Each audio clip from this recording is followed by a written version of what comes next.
Hello and welcome to episode 311 of Something About the Beatles podcast. It seems weird to be this late in the year and being up to 311, which means only 11 new shows since episode 300, which was earlier this year.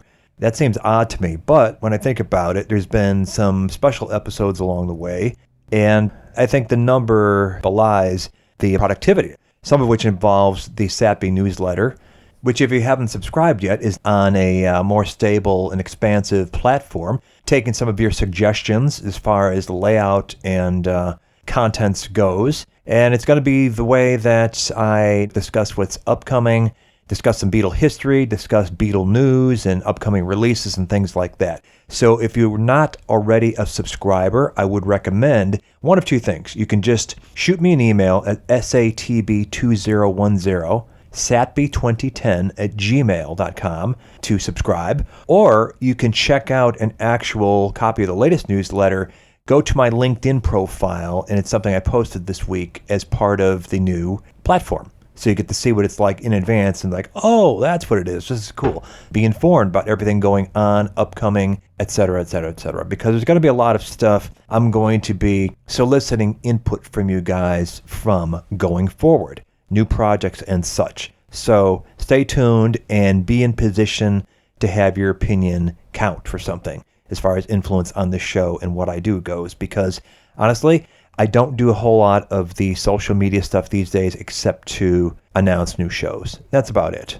This new show features a longtime friend that we've known each other through the fest, we've known each other through other things, but first time of having her on the show, long overdue, and you've heard me mention her on the show before, Sara Schmidt, two-time author, as well as contributor to some books. Now, I don't know how far back you guys might remember the show I had, I want to say around 2018, with Axel Corinth, who is one of the co-authors of the A is for Apple series, which is a big, heavy cinder block of a book series. I think they're 4 deep now. Everything you'd want to know about the history of Apple and its releases. Each volume is a very big, thick book. But Sara is a contributor to a couple of volumes of that. There is her own books as well. One is Happiness is Seeing the Beatles, which is the history of them in St. Louis. And the other one, more recently published, is Dear Beatle People. It's a history of the North American Beatle fan clubs, which means the official one as well as all the independent ones, which were legion. The history, not only of the clubs, but an examination of the fandom, which we've done on the show through teen fan magazines with Allison Bumsted, as well as people that were first-gen fans. We've examined the Screamers and fans who were first-gen Beatle fans that weren't Screamers, and there's a lot to know about the history that shines more light on the story of the Beatles, in this case in North America, which is a lot. And Sara has done an amazing job collating all this stuff, interviewing tons of people, fans that were members of clubs that ran things, and it is loaded with ephemera and fan club stuff and period pictures. And another call out, and this will also be a show upcoming, artist Eric Cash did the design and layout of the book. Probably the most famous thing he's done is that painting, the introduction, John and Paul being introduced at the Wilton Fete in 1957, and it gets used a ton every year on July 6th. You see it circulating, but he's done a lot of stuff. Ed Sullivan Show, individual pictures, and Hey Jude. He did a rooftop one recently. All kinds of really cool stuff. There's the living room illustration he did of American fans seeing the Beatles on the Sullivan Show. Really cool stuff, and he did this super period appropriate design of the book that kind of riffs on 16 magazine. You'll see it if you check out her book, which I recommend you do. Anyway, here's my conversation, and the aforementioned Allison Bumsted contributing to this one, as it is within her scope as somebody who examines teen literature and that era in particular. She was a great person to have alongside for this conversation with Sara. One last thing, if you don't know Sara, you don't know her books, check out Meet the Beatles for Real blog, an archive she's been curating. She's been doing it for some time. Started out doing photo research, all these sort of fan pictures and things you don't commonly see in Beatle projects, and a lot of research going into when they were taken, where and by whom and that kind of thing. And she's also collected tons and tons of stories from Beatle witnesses, people that were there, that were around when the stuff was being documented. So if you are a geek for this kind of thing, you can't do any better than her site, Meet the Beatles for Real. But she is a top-notch researcher, which is reflected in the 2 books she's produced, as well as the stuff she did for the A is for Apple series. So I'm honored to finally have her on the show. Not for the last time, Sara Schmidt with Allison. I'd like to thank you just for being fans. Sara, a lot of people might know you beyond the 2 books you've published, Dear Beatle People and Happiness is Seeing the Beatles, The History of the Beatles in St. Louis, that you've been running a website for I don't know how long. I just know it's been always kind of like, I've always been vaguely aware of it being there. Meet the Beatles for Real, which is a collection of stories and photographs, the likes of which most people have never seen anywhere. And you just sort of collect and curate this stuff. And I was very happy when on the show I did recently with Chuck Gunderson, and you happened to be in the room, but I don't think that's why he did it. He brought up that site and what an invaluable resource it's been. Can you tell me how that started? And for anybody who's not seen it, what is it all about? Sure. Well, I started in 2009, so it's been 16 years of meeting the Beatles for real. And I started it because at the time I was going through a difficult time and I wanted something to keep myself busy. And I was involved in this, back in the day, group called the Bootleg Zone. And they had this wonderful idea that they were going to take all the bootlegs of the Beatles and put it in chronological order. Like, it was this huge project that a big group of people were working on that never really went anywhere. But it was a nice idea. And so I volunteered that I would do the pictures. So they wanted, liner notes with pictures and narrow down dates of what day certain pictures were. So I took that on. And while I was sifting through all these pictures that I had, I kept seeing pictures that were taken by fans. And they really stood out to me because they told a totally different story than the posed pictures. So I would put those aside in a separate file. Well, then I decided I want to share these with everybody, just as an aside. So I started Meet the Beatles for Real, just as a way to show the people in this group these photos that I had discovered that were taken by fans. Let me stop you right there. How were you acquiring these photos? Did you have to seek them out? Any place particular? Was it all over the place? Where were you finding them? All over the place. Scanned magazines, books, MySpace, just random places online that I was just digging and researching and finding pictures. Mm-hmm. So then I realized that some of the pictures that I had matched a story that I had in fan magazine, The Right Thing, that I had bought at Best for Beatle Fans for like $1. And I was like, wait a minute, that's the picture she was talking about in that story. It's like, well, I need to type this up and like put it together and show everybody this is so cool. And then that's kind of how everything took off from there. I never expected anyone besides like the 25 people working on this project to see it, but somehow the world has seen it and it just keeps growing 16 years later. And along the way, you made some connections with people that we as Beatle fans would know as familiar. Specifically, I'm thinking about Lizzie Bravo, yes, who we know. Tell us about that. Yeah, Lizzie was one of the first people that somehow stumbled upon I really think she is why it kind of started to take off towards other people, because somehow she discovered it, maybe because I had her name on there. I don't know. She never really told me. And she started commenting, oh, this actually was taken in 1967 by my friend Marie. And I was like, wait a minute. Who are you? Like, why do you know who took these pictures and more information? And so Lizzie really was, to this day, if you look in the comments, you'll find all sorts of comments by Lizzie that she's a presence for sure. Yeah. And for anybody who doesn't know or knows the name and can't put it to what she's known for, it was her and Galen Peace who were fans from outside of England that were hanging out on the steps of around EMI, right? And got shanghaied into contributing backing vocals to the initial takes of Across the Universe, those female voices you hear, because in the studio, somebody got the bright idea, well, we need female voices on this. Who do we know? Well, they stepped outside and that's who they brought in. And people know that from the World Wildlife Fund version of Across the Universe versus the Let It Be one.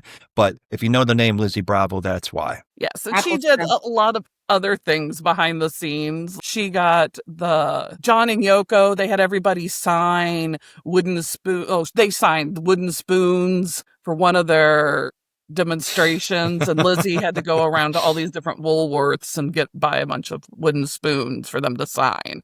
Like, And she these did a lot stories of can be other found things. on Meet the Beatles for Real site. I might have that story on there. I don't remember. I know I read it Okay. in her book. Okay. And her book she's no longer with us to be a guest here. Tell us about her book, just so Her people know. book is On the Road to, like, from Rio to London or something is the title of it. It's only in Portuguese. It's not available in English. She was in the middle when she passed away, because I would talk to Lizzie almost weekly. We would talk on the phone. Like, we became more than just Beatle friends. We became friends. Like, talking about our lives beyond our hobby of the Beatles. But at the time of her death, she was going through her diaries and translating her diaries into English. She didn't just want to translate her book that was in Portuguese, because she's from Brazil, into English. She wanted the exact wording from her diary. Like, she was taking an extra step.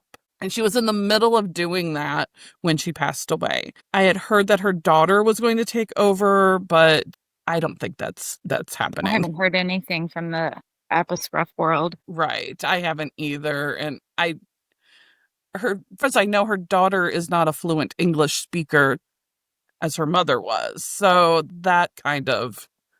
I wonder if a publisher will translate the book with permission as it is. That's kind of what I would like to see. I mean, the book's there. I have painstakingly typed in a Google Translate to kind of get the idea of what it says. Mm-hmm. I did a lot of it because I wanted to know what it said, because she sent me a copy of her book.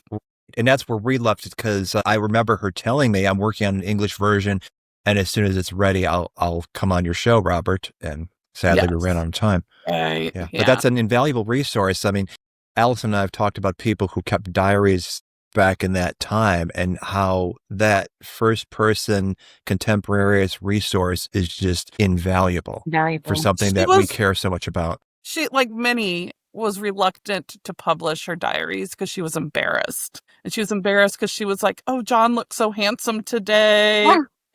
And she really fangirls out over John, which is why we kind of bonded, because we're both big John fans. But that tells a story unto itself. Yes, it does. And we can all relate to that. We still fangirl. Like, I mean, I'm going to flash to the poster I fangirl over every day in my kitchen, that vintage, I say hello to the lads. I'm like, hello? Hello, Ringo. She was a teenager. I mean, of course she's going to have a crush on the Beatles and express that in her diary. Yeah, of course. She was embarrassed as a woman in her 60s at the time that I think a lot of these things. I think a lot of women, they have all these amazing stories, and men too, that they're not sharing because they are embarrassed. But I'm so glad that they move past that for whatever reason and see their stories as valuable. Like Debbie Gindler's book, I found. I'm so glad that she decided in the end to publish her book, because I really enjoyed it, and I had a lot of insight to a world that I wasn't part of.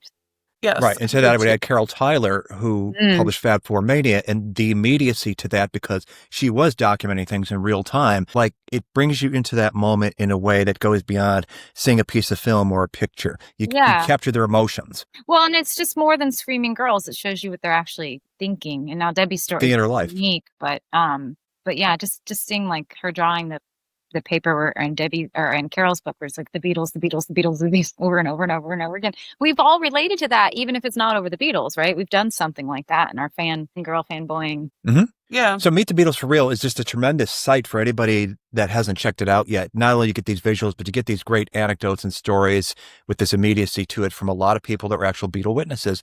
And it's been my impression, just in the times I've visited your site, that you go through a lot of trouble to research things where dates are in dispute, and you've got the body of knowledge in your head, or you know how to find answers to where things that might be unclear, you can track down and go, oh, actually, this is when this happened. And so, as praise from Caesar, you got Chuck Gunderson citing you as a source that he relied on.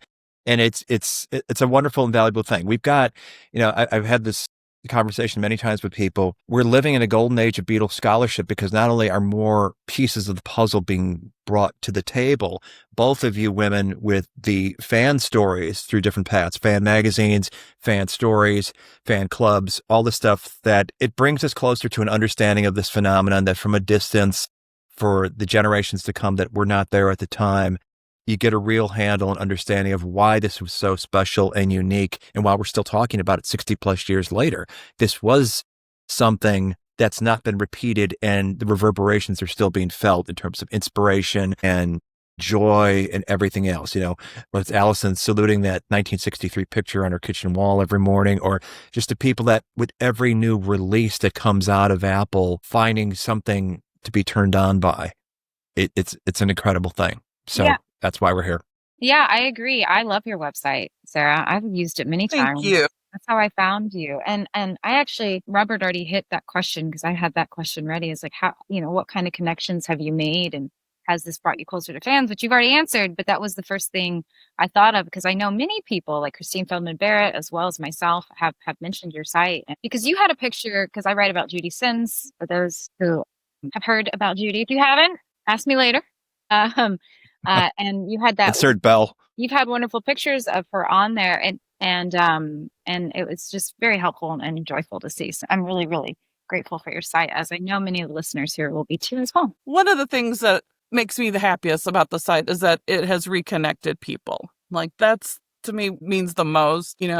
Old friends that used to hang out outside the Dakota, in the 70s have reconnected through the site because they see a picture and then in the comments and then they're exchanging emails, and that warms my heart that, old friends That's really cool that you've got that connectivity happening, that people get drawn to your site or Google around, and in the comments, you got people's names, people responding to things, and these little conversations taking place. Yeah. Yeah. I think that overall means the most to me more than anything else, is that it's reconnected people who were friends because of the Beatles back in the 60s and 70s and can be rekindled today. Yeah. Have you thought about collecting this and curating it and turning it into something in published form? I've thought about it. I just don't know if I have the right to do that because they're not my stories. They're not your stories, but I wonder, certainly as fans, we're interested in this stuff, but I'm sure you can contact these people saying, hey, I'm thinking about sharing your stories with the world. Yeah, Are you cool with that? Can I contact some of these people have passed away? Some people Yeah. I don't know who they are. It's They're it's probably going to be less litigious then. No, but you could create like an article or a piece that you talk about your experience with the website and share some of the examples that were Greatest hits. shared. If it's published and printed on your website, then they like vocalized it. That's something that I feel is like fair game because they Put it out into the world, man. They put it out into the world. Cool. I'd buy that book. Yeah. But now we're talking about this book. Oh, one of my favorite books. cute. Beautiful. Do you want to lead, Allison? Sure. All right. Well, Sarah, first off, I love your book, Dear Beatle People, the story of the Beatles North American Fan Club. The artwork is excellent on there. So if listeners... Eric Cash. Yeah, Yes, Eric Cash's work is Eric incredible. Cash did an amazing job with the cover and all of the artwork inside. I always have to give, it was all his idea. It's based after a 16 magazine. Yes. So as Which is... through, you'll see a little Easter eggs of 16 magazine things, like the find the hidden, or what's difference between the two pictures. That he drew all that. Yeah. The design is phenomenal. It Yeah, absolutely captures was that all him. vibe. It is. It captures the joy of that era. And then, of course, in my world, teen fan magazines, I'm actually just diving into your book because it's about the North American fan clubs. Can you tell us about the development of the original Beatles fan club? The original Beatles fan club in the United States? Okay. Well, that's quite a story. The whole thing is quite a story, if you ask me. That's why I wrote it, was because it was a story I hadn't heard before. And I wanted to read a book about it, and I couldn't find one. So now there is one because I decided to write it myself. So the original Beatles fan club, Beatles USA Ltd., was formed after the Beatles came on the Ed Sullivan Show. They were starting to form it beforehand. They really dropped the ball, if you ask me, because it didn't happen until late March 1964. And we're talking here something sanctioned by the Beatles. Yes, and the NEMS. official Beatles USA Ltd, the official Beatles fan club based in New York. Now, of course, girls all over the United States were forming Beatles fan clubs February 9th of 1964. Like, as soon as they saw the Beatles on Ed Sullivan, they were in their neighborhoods, on the schoolyards, forming their own Beatles fan clubs. But there wasn't an actual sanctioned one yet in the United States until late March, like March 22nd, 23rd, 1964, which late, and they were playing catch up. That's how it was. So it started at the office of Walter Hoffer, who was an attorney.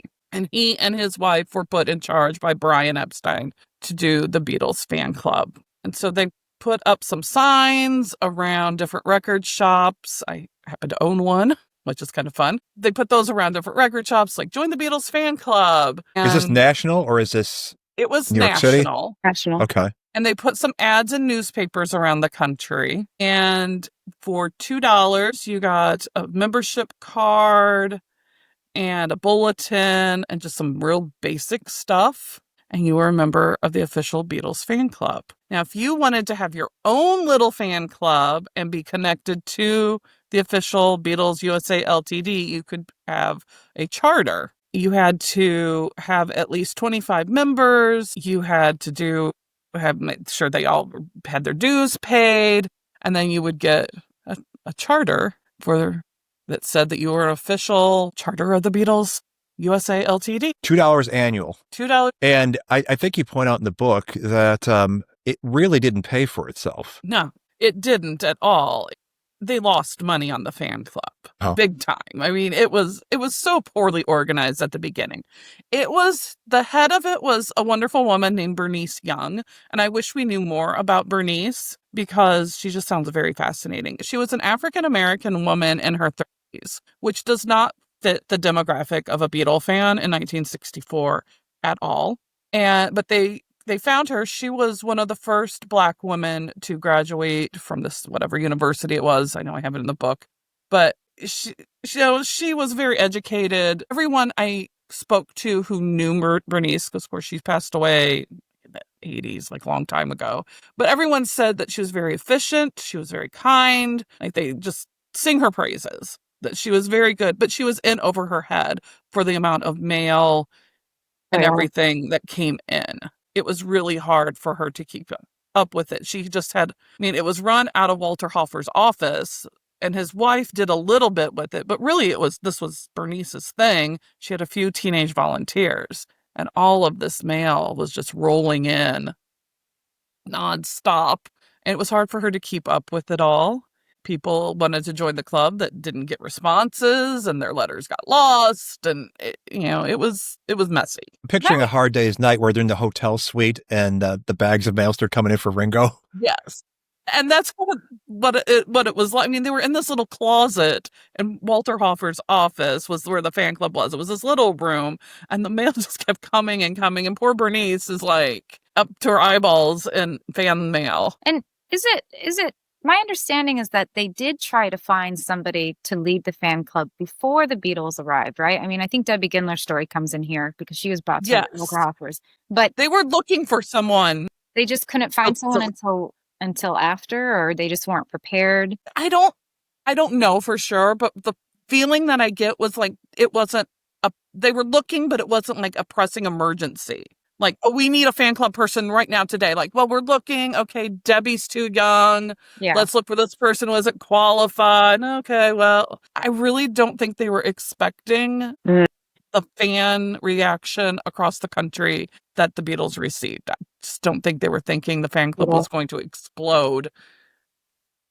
Because they didn't have a hit record in this country till the end of '63. When I Want to Hold Your Hand got rush release and became #1 in January. So why would they make it a priority if they don't know that a bunch of records have come and gone in this country without making a dent? Yeah, that's true. I mean, I think they knew, like, okay, we definitely need a fan club. I just don't think it was a pressing, like, there was more important things. That's the feeling that I get from who I'm, talking to people and read things I've read. nobody said that, but that's just the vibe I get. Now, how Did you get much of a sense of, I'm sorry, Allison, I was just going to say, prior to the Beatles, was there like an existing sort of template for creating on this level a fan club? I mean, surely Elvis must have had one, but Elvis had a big fan club. Mickey Mouse was the other one. That was the Mickey Mouse Club. Mickey Mouse Fan Club was the other like thing. Of course, Frank Sinatra had one.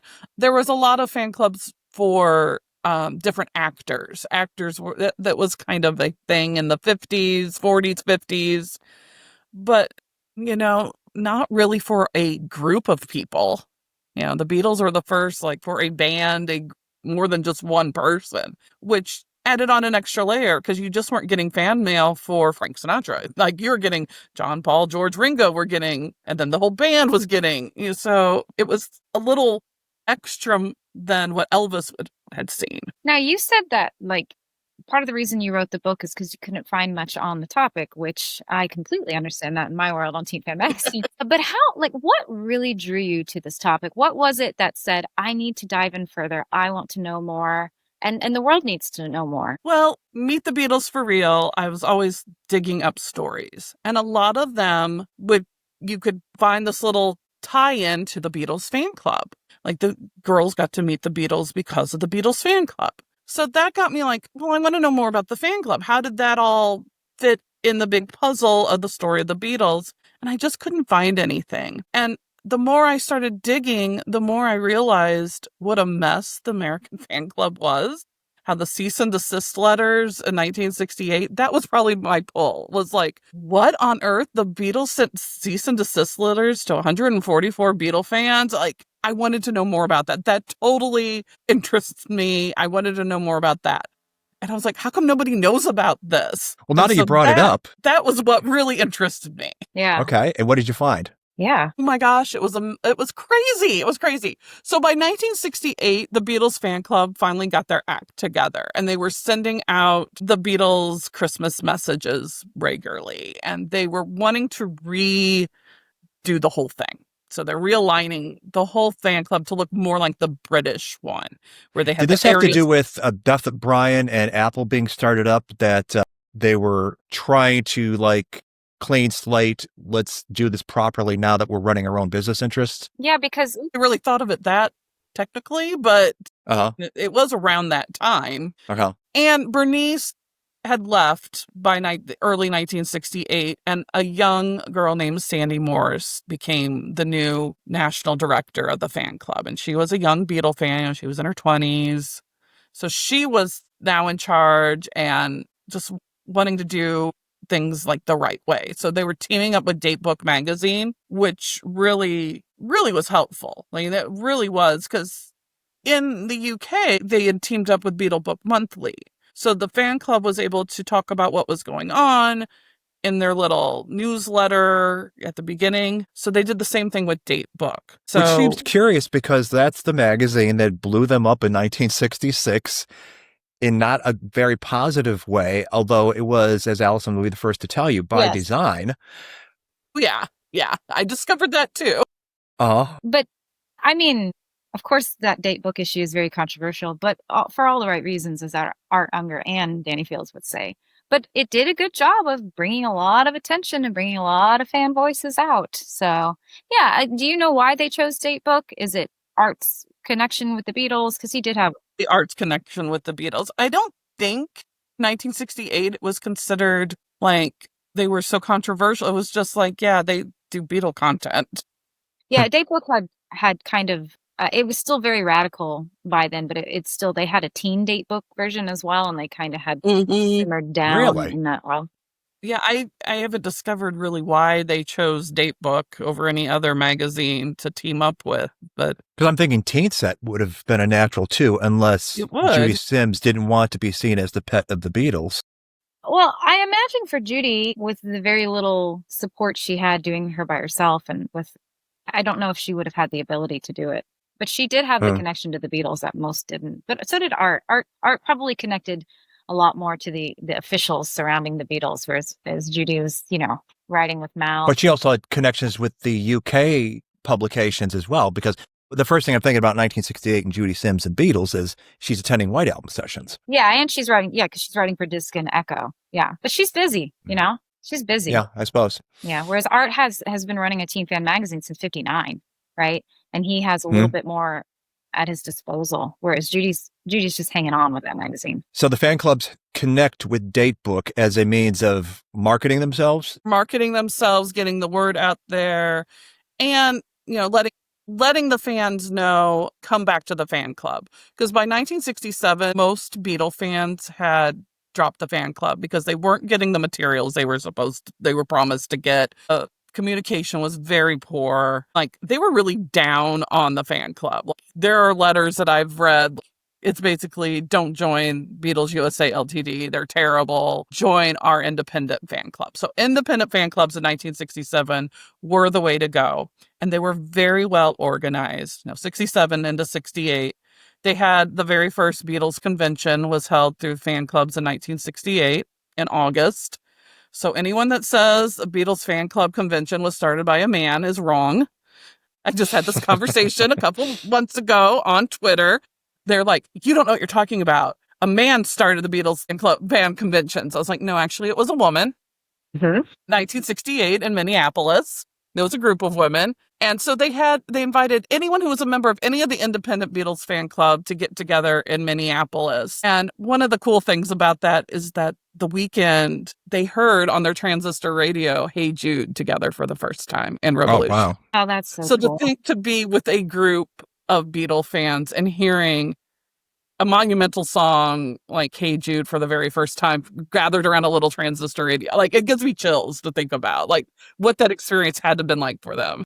This actually leads me to I want to go back in time a little bit because it just transitions perfect into the concept of active fans, right? In my research, one of my favorite things is that teen fan magazines allowed for a lot of active fan moments, whether it's they're writing into the editor or, and in your case, this is going to connect it. Janie Milstead, who edited Teen Screen for a while, had the Beatles Guardian Angel Club where you could join. They would send you a ribbon and a letter. But you had very similar experiences here because the teen fan magazines, again, Teen Screen really pushed for with like fake badges you could cut out and armbands and stickers, things you could stick for the Ringo for President active moments, right? And so you talk about this actually in your book. You talk about the Beatles bobbies as well as the Ringo for President movement. Can you elaborate on those as well as the just activeness of these independent as well as the LTD club and how that looks? Right. Well, the fans clubs were really active in a lot of different ways. They raised a lot of money for different organizations, like the John F. Kennedy Library was a popular one. Breast cancer research was a big one because of Paul's mom. And one of them even was raising money for handgun awareness in the 60s, which is kind of like, wow. Yeah, that made me go, wow. Yeah, how did they use that money? So they were doing a lot of things. They were having bake sales to raise money. They were having Beatle dances where they just played Beatle music and everyone came to dance, but there was a cover charge. They were doing like lip sync contests to Beatles songs. Like, the fan clubs organized all sorts of fun rallies to raise money for important causes, which, when I read about it, they say, because the media just shows us as the screaming girls. And yes, we are the screaming girls. We're proud of that. This is how we let our steam out. But we also think these causes are very important and we want to raise money for them in the name of the Beatles and to let everyone know that we're not just teeny boppers. We're not just, the Beatles aren't just, some guys we have a crush on. Like, we're serious about this. And in the name of the Beatles, we're going to do all these great causes. So a little sect of that was the Ringo for President campaign. And the Ringo for President campaign was a big part of the fan club in 1964. And we're quick to tell you, this is just something we're doing for fun. Like, we know Ringo can't be president. Like, every interview in newspapers and on TV are like, you realize he's not an American citizen. Like, yeah, we can't even vote yet, mister. We're just doing this as fun because we think Ringo would be great as president. And I kind of agree even to this day, the peace and love ticket. I'm all for it.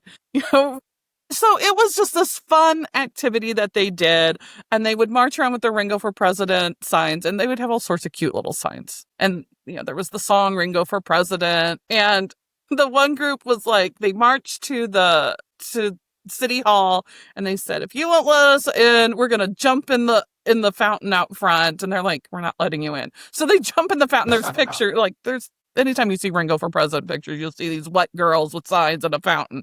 And that's why, because they said, we're going to jump in the fountain if you're not going to let us in to talk to you. So that was just really a fun activity that they did. I love the one interview I read in a newspaper where they're talking to the parents, and they're like, this summer they've been really into this Ringo for President. They've been making posters and signs and marching around town, and they've been out of our hair the whole summer. It's been great. Like, the parents are like, they're not bugging us. We love it. So, made everybody happy. Well, that's cool. And everybody loves still posting those posters with, Ringo for President. I mean, everyone still. It was meant as a fun thing. I know today people look at it like they were serious, and they were never serious.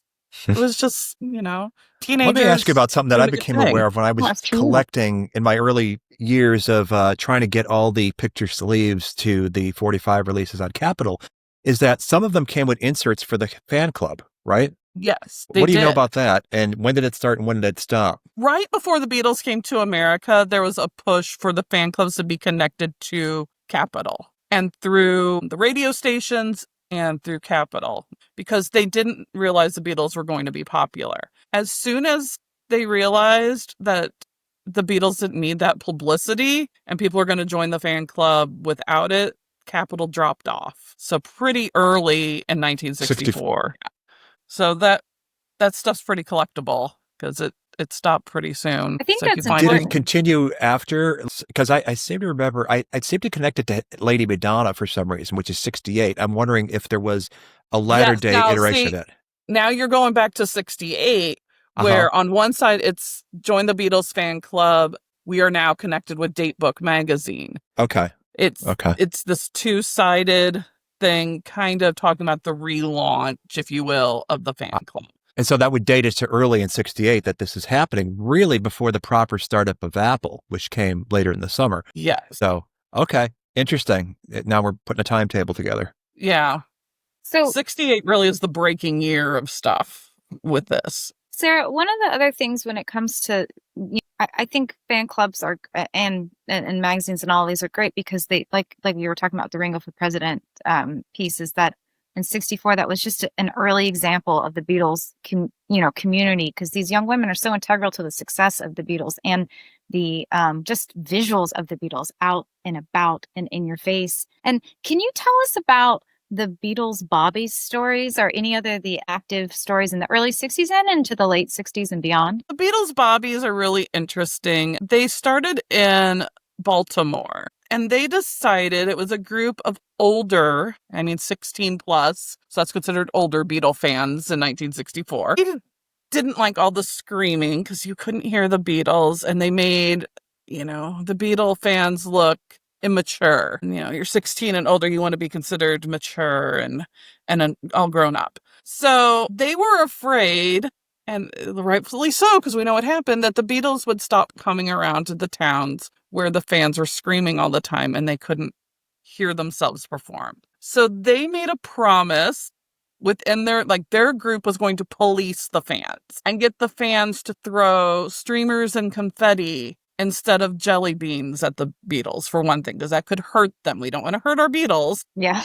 No, you don't want to cause them pain. So we're going to throw streamers in the air instead. And instead of screaming, we're going to be singing along with the Beatles. And they wore bands that said BB, Beatles Bobbies. And they had a card with an official oath that they took. You had to be 16 or older to join the Beatles Bobbies. And they really kind of were the mean girls of the Beatle fan club world because they acted like they were better than the other fans, which caused a whole lot of nonsense commotion in San Francisco. So the movement spread. It started in Baltimore. It spread throughout the country. And if you remember San Francisco, when the Beatles landed, they were supposed to land in Beatleville, which was an area of the airport.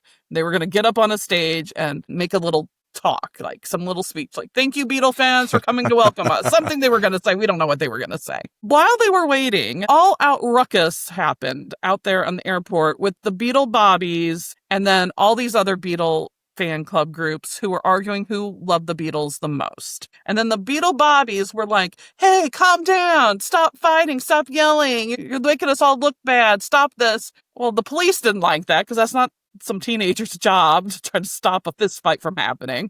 The fans didn't like it because who are you, little girl, to tell me I can't be screaming about the Beatles? And it just caused so much, like, they were fighting and yelling and screaming at each other so much before the Beatles even arrived. So once the Beatles did arrive, it was a full-blown riot, pretty much. They broke the little fence that was supposed to keep the Beatles in. The Beatles, like, made it to that stage and, like, were zip off. I think Paul said, thank you. Okay, off we go. Was it? You always hear, like, the fans went crazy. The fans went crazy because there were these fights breaking off over who loves the Beatles the most. There was, like, one fan club's like, well, we have two presidents. You only have one. We literally, like, Well, is it that the Beatles Bobbies, was it part of a fan club? Was it something you joined? yeah, it was considered a fan club. I mean, they got an official charter and everything in some of the cities that they were a fan club, but they had a mission to police the fans, and they thought they were going to get support from the actual police. Like, they would write to the police and like, we're here to help you, we're on your side, and the police were like, no, you're not, you're just crazy fans like the rest of all. Well, they didn't listen to Mal Evans when he always warned them about how crazy it would be, so why would they listen to young girls? That's pretty typical, not listening to those voices. Right, but you'll see pictures with the girls with the BB on their sleeves. Awesome. I love it. Too bad the Stones didn't pick up that idea. They could have sent him to Altamont. Yeah, it would have been a better result. But in Baltimore, the Beatles did meet with the Beatle Bobbies at the hotel. And did they behave themselves like they professed they would? They did. I have the pictures of them with them. They did behave themselves. But George was like, you're who? What's your plot? Like, so they recite their fan club pledge, and he's like, George just did not get it. He was like, and you're doing what? The other Beatles, they're just like, okay, they're a fan club. Yeah, get your pictures with us. We'll sign your autographs and be on your way. And George was trying to understand, and who do you represent? And what? What's this on your sleeve? I love this, though, because Teen Screen, Janie Milstead tried to do something similar. I don't know if it was before or after on the timeline, but she sent out, you could ride into Teen Screen and join the Beatles Guardian Angels, and she'd send you a ribbon and a membership fan club, as well as letters. I think she sent out at least, I have documents of at least 2 letters. So it wasn't only among the fan clubs, it was in the teen magazines too, is this idea of protect our Beatles. Specifically, she was really into it right before the date book thing broke and right after. She's like, remember why we're here. Protect the Beatles. Don't let anything happen to them. And I think it's admirable that these young women thought of it, and even if they were petty in some ways to other fan club members, because you're 16 and you're so much older than a 14-year-old, right? But I think it's admirable that they thought they loved them so much that they're like, I'd rather be quiet and keep you quiet than anything happen to them. We need to preserve them. And it makes me think of oh, go ahead. It's really interesting. If you look at the pictures from the Baltimore concert in '64, you see confetti being thrown. There's pictures where you see fans with confetti's coming down. They're pretty cool looking pictures. You're like, well, it kind of succeeded a little bit because there was enough that it's in the pictures. Yeah, definitely. Just like the Beatles had given their blessing, if the official fan club was up to speed, that could have sanctioned that and incentivize them to want to be part of Beatle Bobbies, or at least follow that protocol, how it might have been different. There's the Beatle Angel thing you're talking about, Allison, that manifested itself on the 66. Just right before, and then she resent out ribbons and letters just after the date book dropped. Mm-hmm. So they would have been in force during that tour? Because I'm specifically thinking of Memphis and Cherry Bombs, and what were they prepared to do, and did they do anything?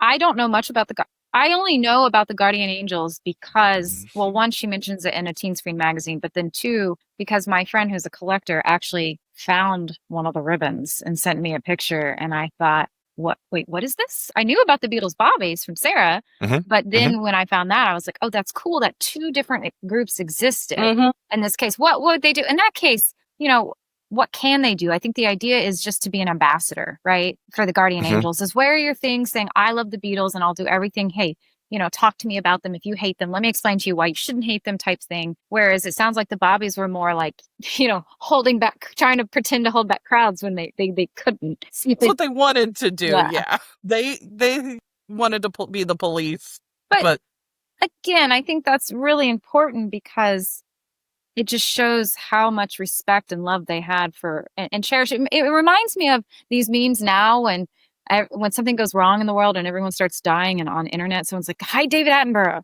Let's protect him. Let's keep him here longer. That's what I think of. Like, we just rally around the idea that we want to preserve this moment as long as possible. How can we do it? Let's not lose it. And like you said, Sarah, they weren't wrong. They knew. And I know today a lot of people blame the Screaming Girls for the Beatles not coming. I mean, that's not really fair. I mean, technology wasn't what it was for the sound systems and stuff. So there's a lot of things to blame for that. But they weren't wrong in that. I actually wanted to kind of further this in the independent fan clubs.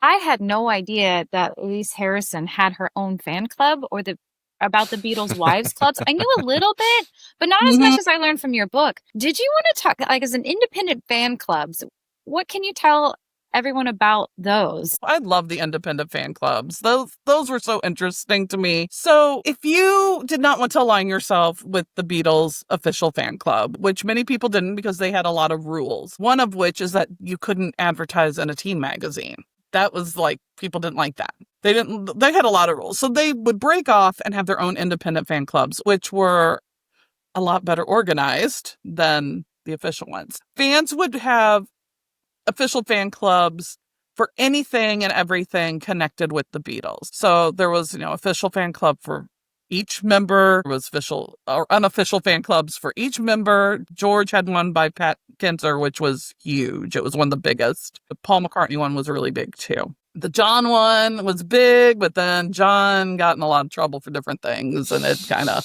went up and down. And then Ringo's just kept coming and going. I don't know. He never had a consistent one, but the George and Paul ones were very consistent. And then they would have fan clubs for anyone connected with the Beatles, including their wives. So there was Cynthia had one, the Sin Lennon Beatles fan club. Patty Boyd's fan club was the Potty Birds. Bean's fan club was the Flying Cow. Which you should explain was the name of the bar in his house. I was like, no, do you know why they called it the Flying Cow? Because that was the name of Maureen and Ringo's bar at Sunny Heights in the house where they lived at the time, which was like a little anecdote. Like, you had to be in the in crowd to get that little, you had to have read the little article, I think in Life magazine or something about when Ringo was redoing his house. And then Jane Asher really didn't have one. She was just kind of connected with Paul. Feelings for Jane kind of weren't good, but then she was touring the United States. Everyone wanted to see her, so that everybody loved her, and then they didn't love her again. So Jane was kind of wishy-washy with the fans. And then Louise Harrison, George's sister, started her own fan club for herself out of her home in Benton, Illinois. And that got her in trouble with George. Am I correct about that? It got her in trouble with the Beatles organization. It started like every other Beatles fan club. And of course, the fans wanted to hear from a Beatles sister. I mean, that's pretty cool. So they joined, and she would send like information about when their brother, I think it was Peter, got married. And like, what kind of cake did they have? And George was the best man. And these were it was like, and fans would eat that up. I mean, this is in the 60s. Yes. This is 64, 65. Because she rode that wave for a long, long time. She did. Yeah. I thought my understanding was that George was not happy with that. Well, I don't think George really cared. It was like, it is what it is, whatever. He didn't really talk out too much about it in the 60s. What got Louise in trouble was that record that she put out. And there's this record, like, Listen to Louise, the interview with Louise. I forget the name of it. Yeah. But it's that collection of radio interviews she was doing in 64. Right. And she would go around, she did the radio thing, and then she also would go around to different cities in the Midwest and meet with fans and answer questions live. like fan club members. And there's this great story by D. Elias about how she faked a Beatles fan club just so she could go to this top. Like she Inventive. faked names of people, and it's this great story about and how it ended up getting her to meet George eventually in Cleveland. But it started because her and her friend decided they were going to make a fake Beatles fan club because they didn't know enough people in their little town. So, but it was a recording of those radio shows, and then I think on side B is her live talking to a group of teenagers in one of these meetings that she would have at libraries and stuff around the Midwest. And it said something like, listen to Louise talk about the Beatles, but Beatles was on the cover. And so she got a cease and desist letter from the Beatles organization asking her, telling her, forcing her to stop everything. Fan club, the record, like no more. And she really couldn't afford it anymore. And like, there's this letter about how she needs money. She wrote this big long letter, and I have this copy of, and to the fans saying no, that she can't have the fan club anymore. But well, I know as of the 90s, she was showing up at the fest and selling a CD version of that album that she would happily sign for you, which I have. as well, she was. So I don't know what the outcome at the end of the day was in the 90s. If that was kind of lack, if she was doing it on the sly, I really don't know. Right. On the subject of Beatle women and fan clubs, one of the things I thought was an interesting point you have in the book is that the sort of latter-day fans, the fans that weren't back with them at 64, but were sort of aging into the Beatles, circa 66, 67, 68, were readily accepting of Yoko and Linda because they had no frame of reference of the earlier Beatle women, so they didn't feel a need to maintain a loyalty to them. That's right. I was really kind of surprised by that when I was interviewing the members and the presidents of the fan clubs in the later years, especially like 69 and up. There was one that I particularly remember from the Glass Apple chapter of the Beatles. I love the names. I have to say the names. I think the names are so interesting. So the Glass Apple, and I asked her, I said, well, what was your thoughts on Yoko? And she was like, we thought she was very trendy. We liked her fashion sense. I said, well, what did you think about her and John? She goes, well, that was his girlfriend. Like, ever since I got into the Beatles, like, seriously, that Yoko was always part of the story. I didn't have a frame of reference of him with Cynthia. I didn't have feelings one way or another. I yeah, Yoko was just part of the package, which I was like, wow, that's so different than what I heard. Really, what the shock to me was that the overall feeling of Yoko in general was that she's weird, but nobody seemed to particularly hate her except for a very, very small group of John devout people. It was Linda that got more hate than Yoko with the fan club. Yeah. The fan club girls were just like, Yoko's a weirdo, because the very first thing they ever heard from her come out of her mouth was, I gave birth to a grapefruit. That was like the first thing they ever heard her say. Like that got brought up several times. Like, yeah, she gave birth to a grapefruit. Like, what are we supposed to think about that? That's just weird. Pushing that aside. Yeah, that concept must have been really, the avant-garde and art in this way must have been a really new concept for some of these young Beatles fans, just as it was to the Beatles at one point. Right. Well, it's interesting that is a weird thing for the first thing you ever hear somebody say. You've got two versions in the White Album. I gave birth to a grapefruit. You'd be like, okay, that's strange. You get two versions coming out roughly concurrent with the White Album, which has got Revolution 9 on it, which is certainly alienating to this day to a lot of fans for whatever reason. But I was surprised, and maybe it's because she was a little bit older when I had Kenny Leonard on the show. As a devout Beatle fan, particularly a John fan, it's like, what did you think about Two Virgins? What did you think about these sort of antics that were, boomeranging back on the band? And I'm familiar with the press of 68 of how it was being looked at. If, on the positive side as a joke, on the negative side, these guys are perverts, the sexual deviants and whatever. And she said, as a young teenage fan at the time, she thought it was just part of the package, that her and her crowd, granted, were more artsy crowd, more literate, thought it was funny. It wasn't something that outraged them. There was no support for the sissy space, like, John, you've gone too far this time, outrage. It was just like, okay, that's part of his journey. It's on brand for John being the outrageous one. Yeah, I heard that. I thought that's so different than what the people I talked to. Was just a different view where we thought that was just so weird that we just didn't want to touch it. Like, but they really, they really said, but we liked Yoko's style when she's wearing clothes, I guess. We liked her style. We liked the clothing that she wore. Like, we looked at her for her fashion, which I thought that was interesting. And Linda's is kind of funky. I wonder if it offended them. Oh, yeah. They had nothing nice to say about Linda. Down to her socks, to her clothing. She's always on Paul's arm. She's mean. She said some very mean things to the fans that to this day they hold against her. Yeah. Like Some what? of the ladies that I talked to that to this day, because it's something that she said to them in 1969 was very upsetting. And Do you recall what? I'm not going to say because it's not my Okay. place to say what because it's all hearsay. But, Yeah. you know, just things that hurt their feelings. Yeah. I know the one thing in the book is that she insulted the fan club. They were all hanging around during the recording of Ram, and she came out and cussed at them and yelled and screamed and said, "This isn't a fan club meeting. You need to go away. You're Wow. not wanted here." I mean, that was... And of course, Linda grouped all the fans together, as you would. She wouldn't know, like, these fans mean no harm. These fans are putting letters set on fire through my mailbox at Cavendish. Like, you just group them as they're trying to hurt. They're breaking into my house, stealing my pictures. Yeah. They came in through the bathroom window. She just groups them all as I mean, they're doing harm. I wonder if it's just because she, although she was in the world, in the rock world with her photography and in her own right, I just wonder if it's because it was just not something she was used to. Whereas, I think that has a lot to do yeah, with it. and I don't. She didn't understand, like, why are these girls not going away? Why are they just hanging out here outside the studio? Yeah. And when you're married to, with a Beatle like, Paul, I can see the frustration. I could see, And she had a bunch of negative experiences right out of the gate. Yeah, What was she did. interesting- So she's moved back. I understand it. And she did mellow out towards the fans a lot. Like, Yeah, once Wings started and she Club got Sandwich. to kind of know some of these fans as the regulars as they were.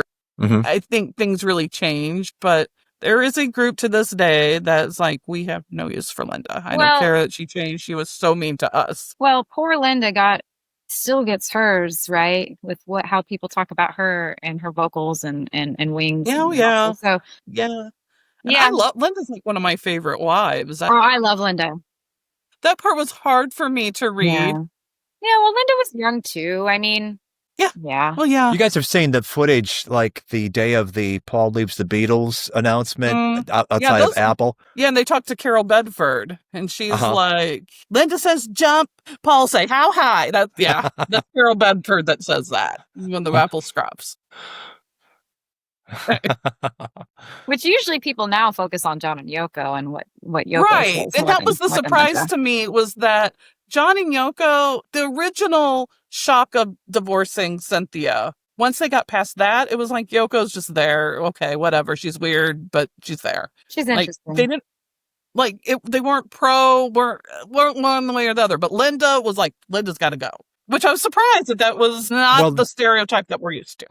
The Yoko hostility certainly ginned up over time, and maybe more during the solo years than the end of the Beatle years, because, when you have showcases of her on a microphone, intervening in this Chuck Berry duet with John Lennon, things like that, and the records that she was putting out that were, what they were over musical backing. I'm old enough to remember when I first was seeing Let It Be in a theater, which would have been early 80s, the hissing every time she appeared on screen. Yeah. And I'm talking about at the fest.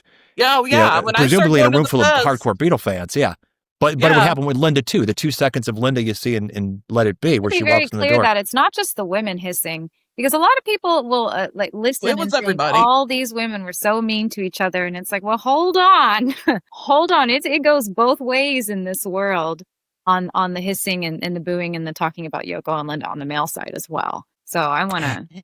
You bring up a good point right there that I want to address, which, Sarah, is that the stereotype of Beatle fandom in the 60s, screaming girls, you think of fan clubs, you think of girls. How much of a male presence was there both in being part of the fan club and running them? One of the things you do point out in the book is that there was some male-run fan club where it was more about the music rather than an emotional thing. So talk about that a little bit. In the early days, it was almost exclusively girls. I mean, maybe 1% guys. I mean, it was very few. You'll see every once in a while, there'll be one lone male in the fan club in a picture or a name of one guy. And then as the years progress and the touring years stop, more men become, or boys become involved. I did speak to the first area secretary who was a man. It was, actually, he was a young boy because he lied about his age. He was from Louisiana. His name was Richard. And that was kind of a big deal. They said, "You're the first boy." Wow. We've never had a boy before. Like, it was kind of like this weird thing, but he was really into it. And then you started to get more fan club and charters where there was a male presence, more boys were joining the fan clubs and then was focused, like you said, on the music more than on what's Paul's favorite color, what kind of toothpaste does Ringo use? Those questions that would come up all the time. They were more focused on the music, what instruments are being used, and legs. When those became big, they really wanted to talk about the comeback album was a big topic towards the later years. Are there any female run fan clubs that talked about, because I imagine there'd be some that talked about the music as well and sure. Yeah. Yeah. They always had like record reviews and things like that in their newsletters. It's just they also would include personal things. It was kind of half and half. The fan club newsletters I have that was all male run. It's just simply music reviews. Is that because it comes later and we know a lot of those facts, do you think? Like, when are these male run fan clubs coming? 69, 69, 70, 71. So the colors and food stuff would already, I mean, everyone would know, right? That information. So maybe it's not in the female clubs, they're still doing it? Okay. They did that all the way to the end. Although there was another divide between fans, like they called those girls the Polly girls. You're still in the Polly stage where, Polly's so cute. We're more mature.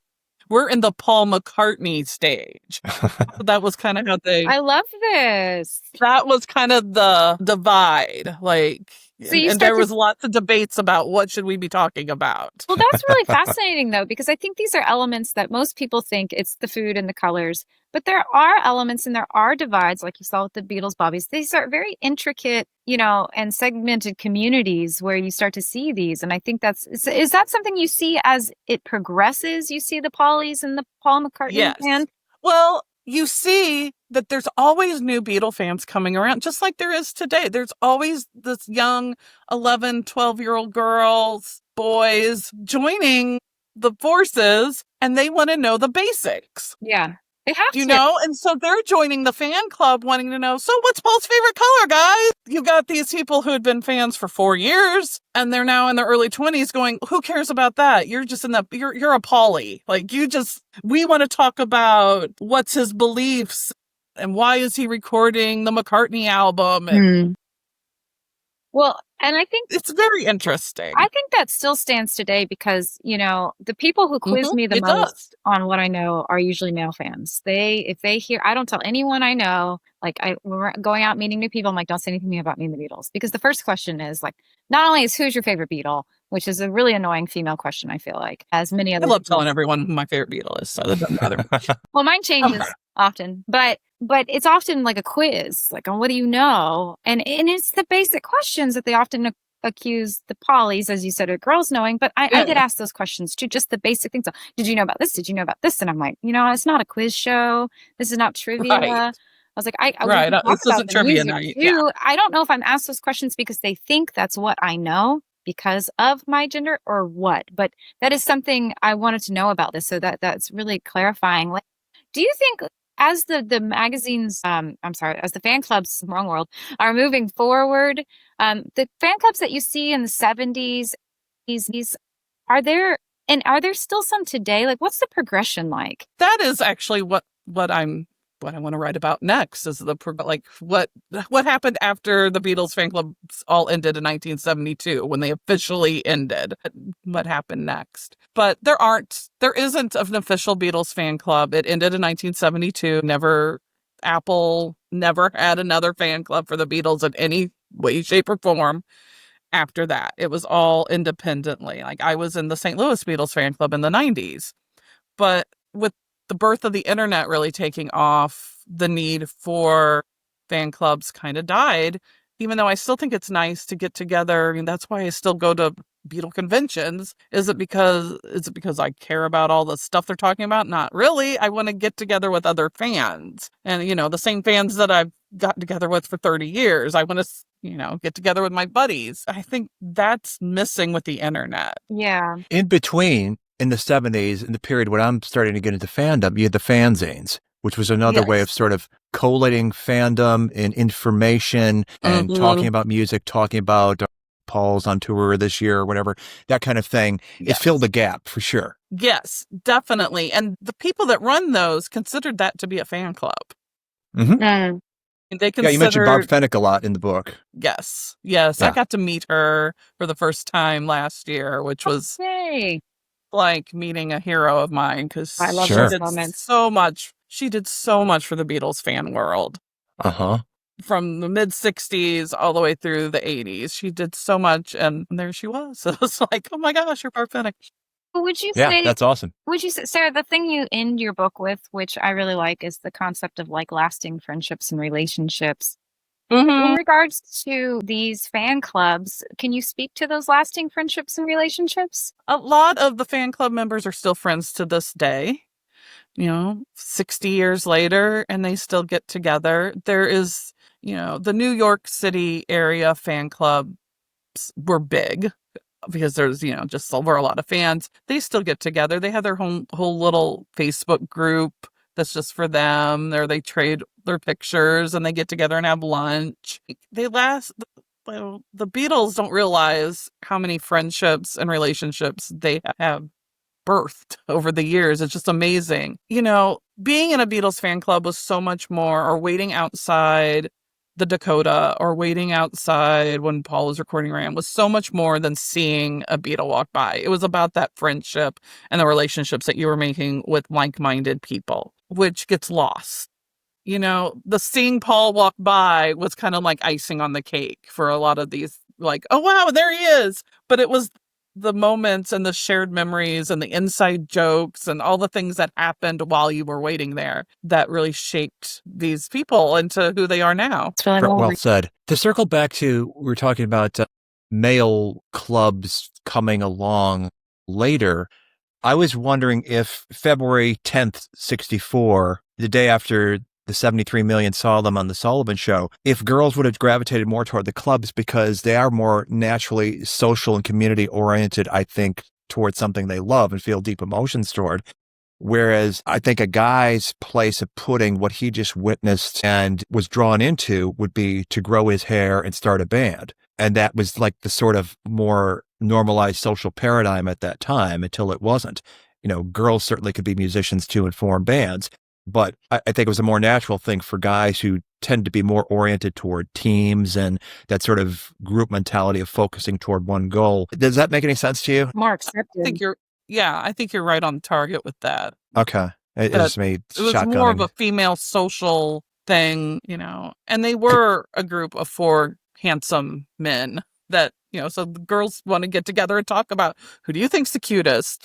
But I think it's important to note, like, just to note that the idea of them being active is really, really important, because often they say, like, this is a passive way to be a fan, but it's really not, because they're engaged in the community, spending their time. People forget what it's like before the internet, before, when even phone calls cost a lot of money. So you weren't on the phone too long. And this is a way to get together. It's not necessarily hidden in a bedroom. It's out loud and in public. And some girls did form bands, right?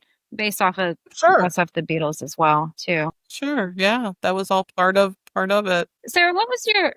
Go ahead.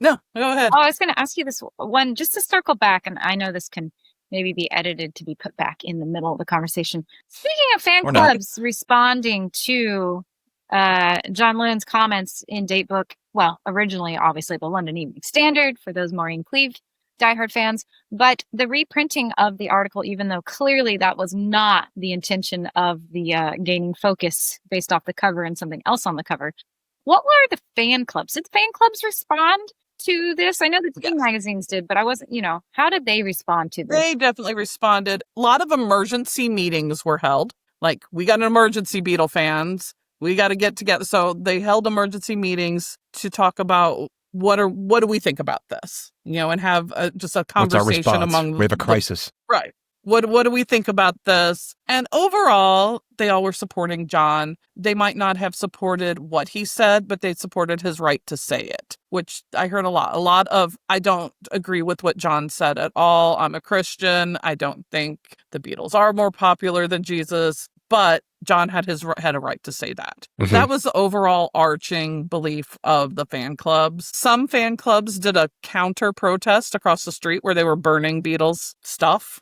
I know there was one that was trying to blare by singing Yellow Submarine as loud as they can, which had just been released, and holding signs like "We stand with John," "All is well with JWL," those signs that they're holding, trying to say, we're the fan club and we stand with John. Some fan club members' parents forced them to burn their Beatles stuff and quit the fan club, which is very sad. It made me very sad to read about how, forced to throw all their wonderful memorabilia that's worth lots of money today into a fire. Did you talk to these people years later? I could not find a single person who would talk about burning their Beatles stuff. I was against John. I cannot find anyone who's willing to talk about that today. I couldn't either. I would love to hear what kind of PTSD they would have over that. Was that the turning point where they turned against their parents? Nobody will talk about that today. Yeah. It was... I found this too because I obviously wanted to talk about it because I talk about this because obviously I talk about teen fan magazines that encourage them inadvertently. And I have struggled too. I have struggled as well. Maybe they buried this memory or they did let the Beatles go, I think Debbie talks about it in her book that she says that people would, pay her to join fan clubs. And excuse me if I'm wrong, but join fan clubs for her, get the information at their house, and then as a front. Yeah, as a front. They found ways around it if they weren't allowed in. But isn't that I can't find anyone who actually had their Beatles memorabilia and put it in a fire. I cannot. But there were some fan clubs that were formed just as a response. There was the BEATLES, and I don't remember, it stood for something, but the L stood for Lennon because it was in support of John. And they formed their own club just to show their support for John. And these are important. I know moments. I have a picture of because I own the membership card. So I know I have a picture of it in the book. Yeah. It's in the book. And it's so cool because these are important moments just to remind us, when we think of who makes the band, the fans are just so integral in success of a band, and the Beatles fans did not let them down on that. Did not let them down at all. They did not. And they still showed up to the concerts and they still were there. And they're still active today. Yeah. Something that came across to me reading in the book when you see some of the expressions from the fans who were joining fan clubs is how intensely emotional it is. It's like they were feeling these feelings and they needed a place to put it, and this was the place to put it. I'm wondering if you think that has changed through the years, that people have other outlets for that sort of expression of devotion toward people they will never meet, or if that was unique to that time and unique to the age these girls were at that time. I think it's still, it's a way of expressing yourself as you are going through puberty. It's natural, and I think it hasn't changed. It's just the people change. No, I just read that book, Swoon. Oh, did you? I haven't read it yet. It's so good. And it talks about Beethoven. Girls were throwing way back. And I was like, it's the same thing. It ends with Beatlemania. It doesn't go on till today. It ends with the Beatles, but it goes way, way back.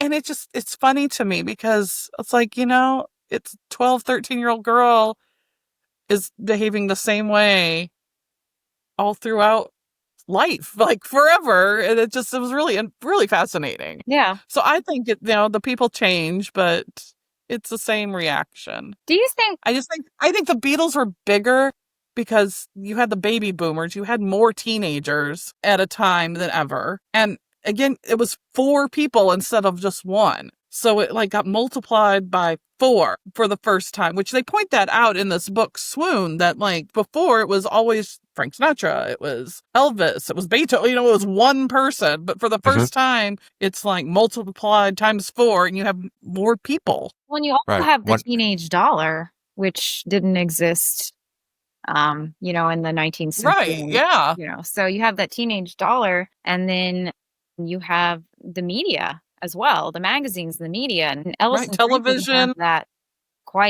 reach, just because of it took so long for companies to realize how much money they could make off of these bands and encourage that frenzy of buying and going forward. And I actually have a question, just to go back to one of the very first questions about writing this book. Now, I found in my work is that, part of the reason for teen fan magazines that a book didn't exist is because of the dismissal of the magazines in general being seen as ephemeral and for girls and unimportant. Did you find a similar thread when you were looking at the reason maybe the fan club history had not been recorded? No, I never thought about it. I just jumped in and started researching it. I never really thought why I wasn't that deep into it. It wasn't until I read your book that I started thinking along those lines.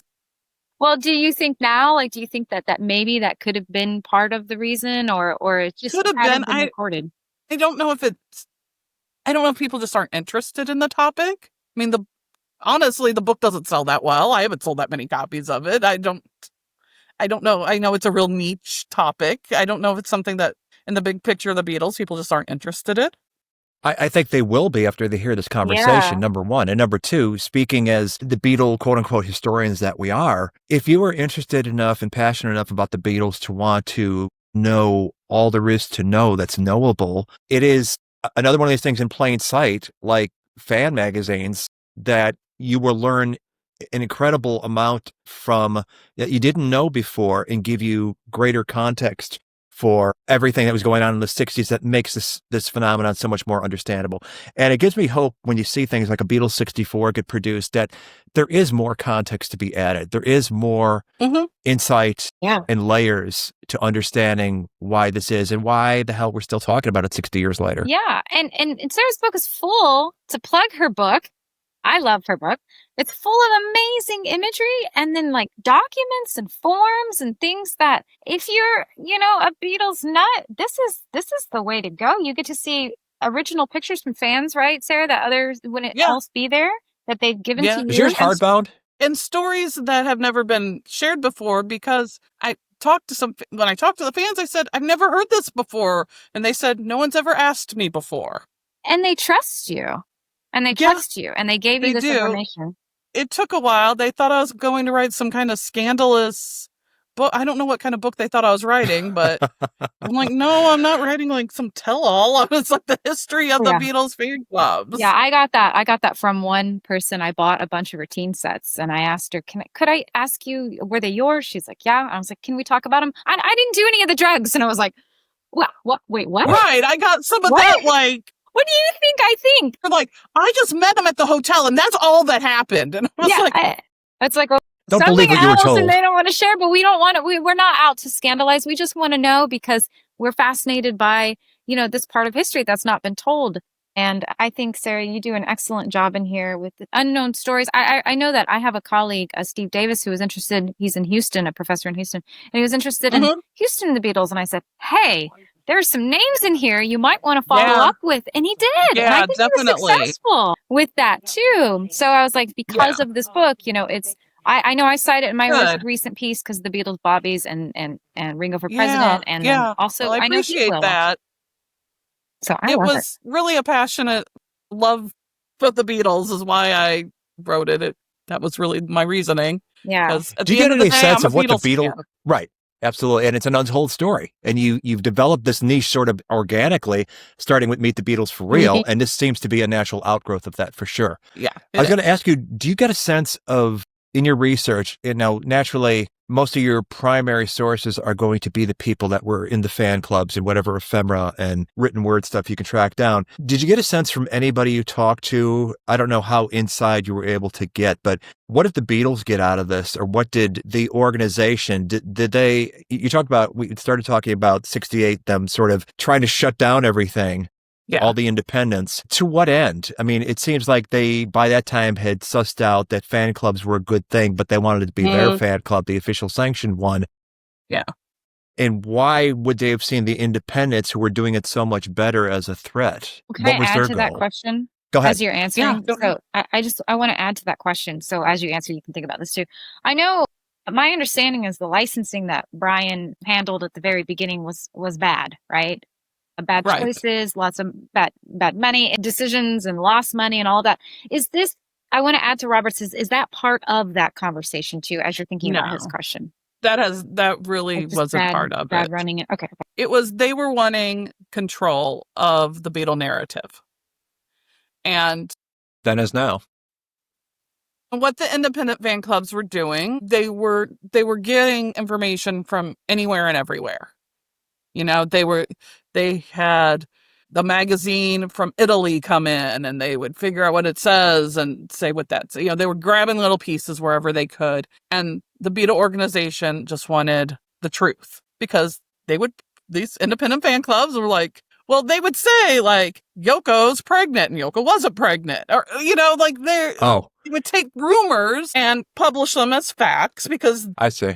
they didn't know what the truth was. But the Beatles, they wanted to control what was out there. So even, I know one thing that was shared, that one of the independent fan clubs wanted to publish that Monkberry Moon Delight was the rolling papers that Paul McCartney used to roll his marijuana. That's a good one. And they knew this because they looked in the window of his car and saw a rolling paper that said Monkberry Moon Delight. And they published that in their newsletter. But they were connected with the official, because they had to be by that point. And they said, you can't put that in there. Paul McCartney doesn't smoke marijuana. No, we don't. No. Right. We can't have that. That is not what that song's about. Nope. So that, you know, they were trying to still, protect the even image. after all those years, control the Beatles narrative. That was part of it. And they just, they wanted the control. They thought they could do it all better, which in some instances they could. What is sad is that they sent out the cease and desist letter to 144 teenage girls. And in it, okay, to this day, like recently, these girls just found out that this was a form letter. They thought it was a personal letter to them all this time. And it said, the Beatles are ashamed or they're embarrassed, some wording like that, of your independent fan club because you're selling pictures without copyright. You're illegally. Now, if you were a 15, 16-year-old girl and your whole life is around this Beatles fan club that you're running, like that is your baby. That's what you spend all your babysitting money on, all your stuff.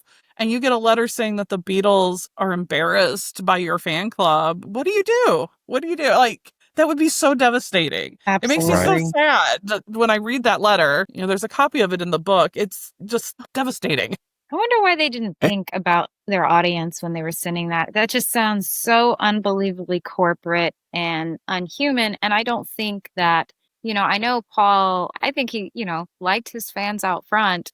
I don't, you know, they were in front of his instead of John's. And so I don't feel like that's, maybe John talked to the Apple Scruffs and regulars like that sometime. But I mean, I just don't feel like they would have told that to their young fans. I just don't feel like of that's course what that was they just would've said. made up for that, to get that emotional reaction and have them disband their club. Were they signed, Linda? No, they weren't. They were Nat was who signed it. Detrimental to Linda. Right. But one fan club did not bow down. Well, two didn't at the beginning, and that's Barb Finnick's Beatles Rule. She would not do it. She talked to a lawyer who said, I can't, you can have your little fan club, you know? And so she took a poll of her fan club members. Do you want to remain independent or do you want to join the official club? My goodness, Sandy, I got the letters back and forth, but you can't ask them that. They don't have a say. You have to join. And she was like, no, we're going to stay independent. And she stayed independent until she decided, all right, I'm done. Yeah. Like, 1970 or so, and then she started The Right Thing later in the 70s, which was kind of still an offshoot from Beatles Rule, which was called Father Lennon's Many Children to begin with. All the same thing with Barb Bennett. And then the George Harrison fan club also wouldn't join because George had signed a charter and said, like, he agrees with her fan club. Like, he already gave his stamp of approval. So she's like, I don't need to join. I got George's approval already. That's Right. But then George came out and said, I really want you to join. And so how do you argue with George? Yeah, awesome. Love it. That's But those cool. two really stood until the end. But Barb never did. She remained independent. So she could advertise in fan magazines and nobody came after her. Well, do we know the Nothing numbers? happened. Do we know the numbers of the fan clubs? I can't remember if you have the exact numbers in your book. They were small, like less than 1,000 for independent fan clubs. But what about for the Beatles Limited in the late 60s? In the late 60s, at the end was 20,000. Okay. It got up see that. to, well, like in the main, it got up really high, like close to 100,000. Yeah. But Yeah. That Really? would make Wow. sense. there was a lot of people in the fan clubs. I mean, Robert, you got to remember 16 magazine at its peak was selling almost 1 million copies. Mm-hmm. Yeah. I'm not surprised 100,000 would join at the very beginning. I'm actually surprised it's not even more. But I'm not $2 surprised is in a lot of theory. money. Well, But $2 it- was a lot of money. A lot of money. It was only $1 to join Capitol's teen set club that got you some records and letters. And then Mhm. the independent fan club would have its own dues too, or the charter. If you were in the official fan club and then you were in a chartered club, which the independent fan clubs all became chartered if they wanted to, then they had their dues as well. So you couldn't really afford to join a bunch of different chartered Yeah. clubs. So if you liked Patty and you liked Maureen, you kind of had to pick. Yeah, you couldn't afford all of them. Is it like Yeah, a you couldn't treasurer afford would all. hold on to the money in their house or? Yeah. Yeah. But it was all used back for mailing, for the mimeograph. Some of them got their own mimeograph machines. That's They were always raising money for that. They were always asking for stamps. Send me stamps. Do any of these exist today? Independent fan clubs that deal with mail? No. Okay. No. Just wondering because there might be some old school people that keep soldering on at this point. Joyce, who did With a Little Help from My Friends, she was in a lot of the original fan clubs. She does not do online, and she will send me postcards like we're pen pals on the regular, Yeah. Okay. That's awesome. which I love. I love that. She'll send me Oh, yeah. like a picture that she took off the TV of the Beatles and put it into a postcard, and she'll write, "Dear Sarah, hope you're doing well," and she'll send me a postcard. Well, it's the same for the teen fan magazines. They don't exist anymore. A few maybe in the UK, but in the US, if you look at the stands, they're not there anymore. They don't need to No, be. they're not there anymore. Well, they That's don't need to sad. be. It's just so easy to. Even Well- Tiger Beat's website died. It's off. So what are the teenagers doing? Printing them out, like printing out the picture? I mean, No, they My just have them on their wall is covered. phones. You can what are get they like. decorating their rooms with?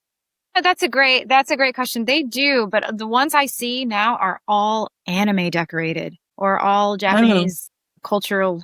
Not just Hello Kitty, but like other Right. boo-boos and other stuff. I don't know. Anime stuff. Yeah, anime stuff Yeah. and So whatnot. they don't have like Taylor Swift They do. posters You can still buy posters like at Spencer's, at Walmart, at Hobby Okay. Lobby. but and you stuff can't like that. tear out the pictures from the teen magazines. No, you can buy a few. Like there's That's special issues on Tay.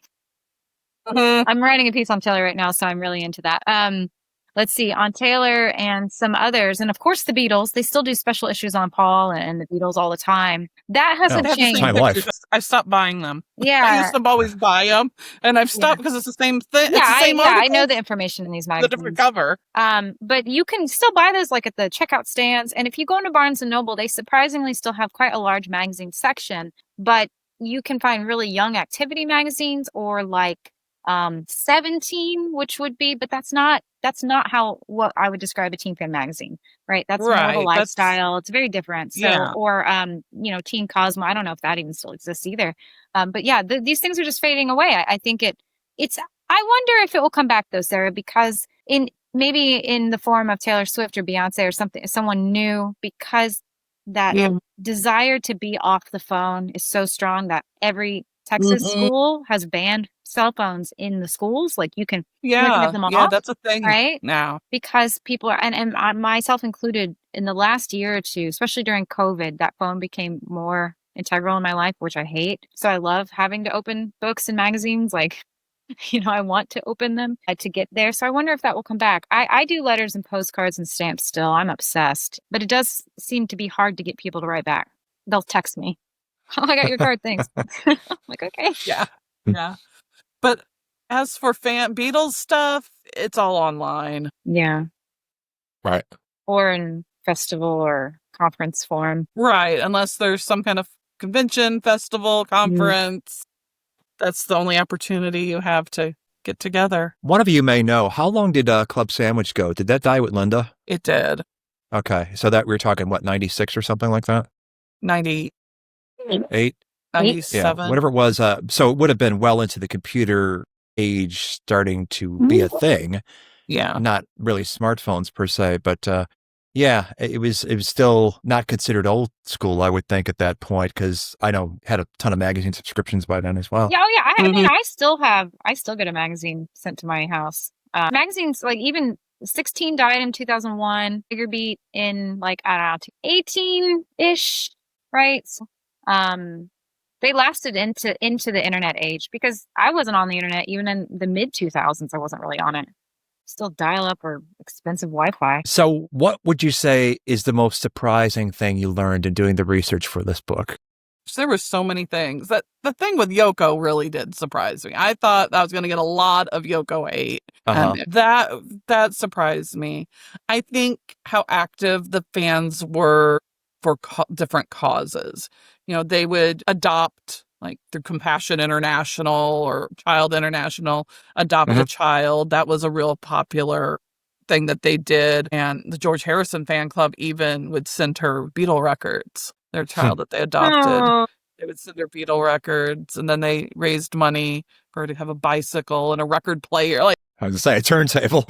Yeah, they got a turntable. That was the first thing, was turntable, and then they sent her Beatle records, and then a bicycle was like the next thing. So, like, I never really thought about that aspect of a fan club, that how much they did for their community and then for the world. The John Lennon fan club was begging their fans not to send Julian Christmas presents, but to donate to your local charity for children, because Julian will have all the Christmas presents that he could possibly need, but there's children in your own city that won't have Christmas. So in the name of John Lennon, buy a Christmas present for a child in need. Like, just that surprised me, that they were so active and trying to do good for the name of the Beatles. One of the things that surprised me in the book, you describe the visits, especially in the latter days of a Ringo, a George, dropping by the fan club.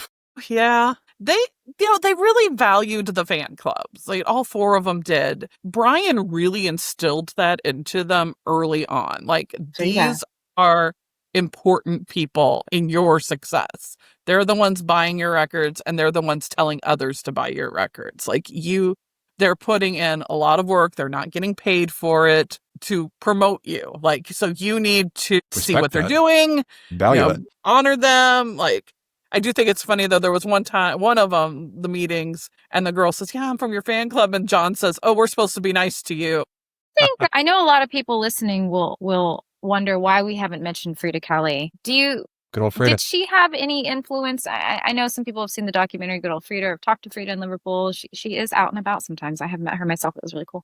Do you think she had any influence over the North American? Because you focus on North American. So do you think she had any influence over the North American club? She had very little influence. She did not have very much to do with the North American fan club.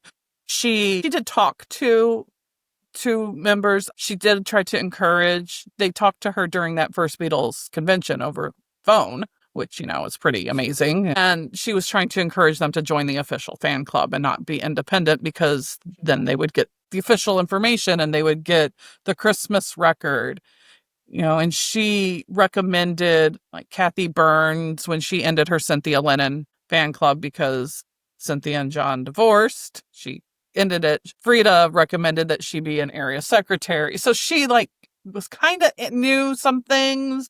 But for the day-to-day, it was run totally different. Originally, when I was going to write my book about the fan clubs, it was just going to be about the fan clubs of the Beatles. And I quickly realized, like, the British one and the American one was so different. Like, you couldn't write one book about both of them at the same, like, I couldn't figure out how to do it because they were so vastly different. And you'd have I would have to, thought in 68 when Sin could have used the fan club most of all. yeah. Well, and you'd have to be so, She was very upset when they ended the fan club. Yeah. Audition her next husband.